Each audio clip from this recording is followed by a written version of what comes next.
Welcome back, and now we are getting into the 7 steps to writing a grant application.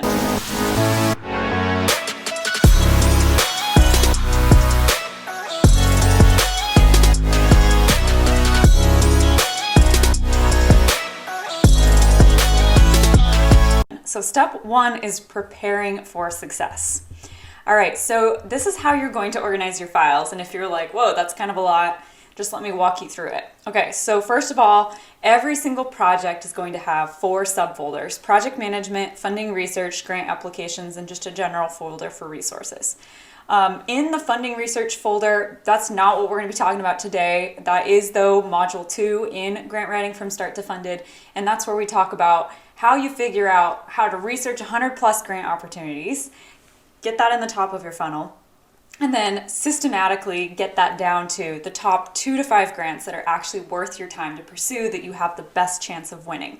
So that's funding research. That then informs the grants that you pursue. So within the grant applications folder, you're going to have basically a grant. Basically every grant is going to have its own folder, right? So grant 1, we then roll into project management, blank templates, draft narrative, draft attachments, the final application, resources, and then where we put the funding guidelines. I like to put the numbers up ahead of the word because then it's always consistently in the same order so that you have just the same repeatable process. And then in grant writing from start to funded, we have all of these templates, more than you can see. I just couldn't fit them all on one slide, but we'll be talking through and providing you with a number of those in this mini class. But this is basically just a general overview of a very repeatable folder structure that you want to have for every project, so you're not wasting time looking for information. Okay, so step 1 is reading the funding guidelines. So these are your instructions from the funder on how to apply. So they usually include information like eligibility. Are you as an applicant eligible? What are the narrative requirements? How long is it? And are there requirements on the type font that you use, right? Then what are the attachments that they require? What are deadlines? And information on how to submit the application, including sometimes the scoring criteria.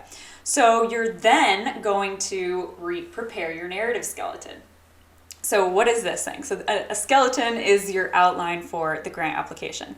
And so what you're going to do is get a blank document, like Word document or a Google document, and you're going to type in the exact headers and subheaders that the funding guidelines have instructed you to do, right? So if you are looking at usually it's a PDF that has these funding guidelines and you're going to follow those steps.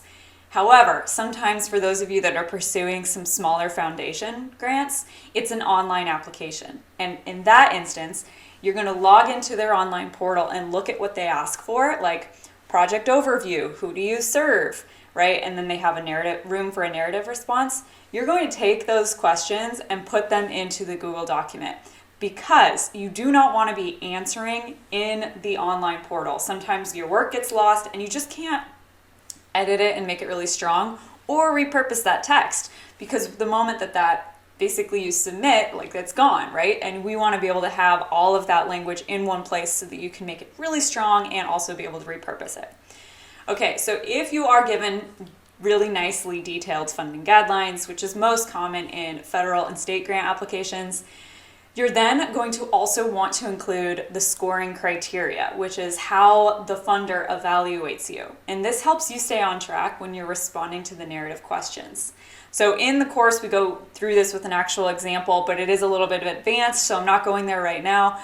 But the basic thing that you need to take away from this process is you want to prepare an entire skeleton, top to bottom, before you even think about starting to write an application, right? You want all your headers and your subheaders. So you really have some meat, or basically not meat, you've got the bones, to tackle your application, and it's not an intimidating blank page. Now, when you have your headers and your subheaders, you're then going to start bullet pointing ideas about how you want to respond to this and maybe places you're going to go get information. And you're not writing complete sentences. I know it's tempting to start from the top and start trying to respond, but you will just find yourself in this cycle of trying to edit the same paragraph for literally it could be like 2 hours, and you realize, wow, that was a big waste of time.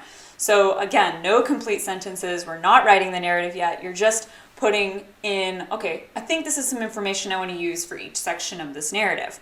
And the reason we do this is also helps you identify where there are gaps of information. So you might realize, wow, our project scope is actually pretty loose. I'm not actually sure how we're executing this, or our project team seems really slim. I think we need to be beefing this up. I need to be getting resumes from the team so I really understand their qualifications, right? So that's why we want to figure out where are the gaps, because that then informs the information you will ask for in your kickoff meeting, which is the next point that we're going to get into. So I'm going to close there. Prepare your narrative skeleton and read your funding guidelines super carefully is step one in preparing for success. See you in the next video.